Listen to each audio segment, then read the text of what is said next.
सबसे पहले इस दिन को बहुत गर्व की बात है इस मुद्दे पर कि मैं उनके वंशज हूँ, मैं उनका पौत्र हूँ और उनकी जो कुर्बानियाँ और उनका जो जुझारूपन था हमारे देश के लिए को आज़ाद कराने के लिए, वो उसमें एक गजब जज्बा था।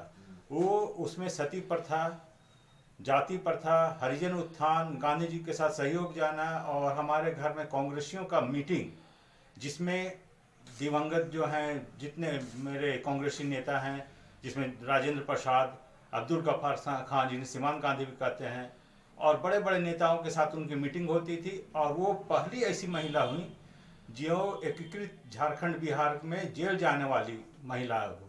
उस समय जेल जाना ही बहुत बड़ा बात हुआ करता था। उस पीरियड में उन्हें जेल जाना पड़ा और वहीं पर जेल में ही वो अपने छोटे पुत्र भैया द्वारकानाथ साहब, जिनके नाम से जानते हैं, वो उनका जन्म वहीं पर हुआ। उनकी इतनी प्रताड़ना के बाद भी देश की सेवा करने की तत्परता कम नहीं हुई।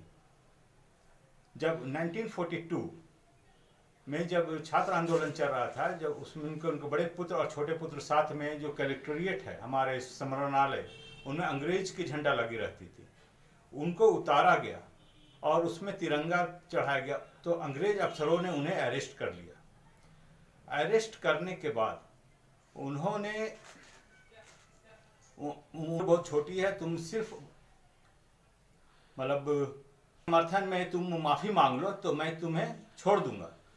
तो इसमें सरस्वती देवी जो देवी जी हैं, उनका कहना था कि अगर तुम मेरे पुत्र हो तो तुम जेल जाना तुम्हें मंजूर होना चाहिए, लेकिन अंग्रेजों के सामने नतमस्तक कभी नहीं होना।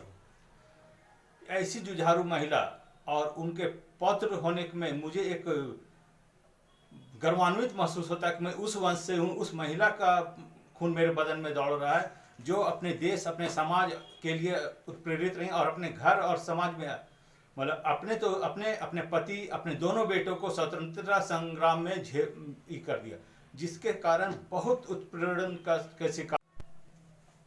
जो सरस्वती देवी के वंशज जो हजारीबाग में निवास कर रहे हैं, उनको जो स्वतंत्रता सेनानी को लाभ मिलना चाहिए, वो लाभ उनको, उनके परिवार, उनको वंशजों को अभी तक नहीं मिल पा रहा है। यहाँ तक कि जो 15 अगस्त 26 जनवरी में जो कलेक्ट्रेट से होके जाता है स्वतंत्रता सेनानी के नाम, उसमें भी उनका नाम कहीं नहीं आता है और उनके परिवार को कहीं सम्मानित करने का दूर, उनके नाम भी को लोग समय के साथ भूलते चले जा रहे हैं।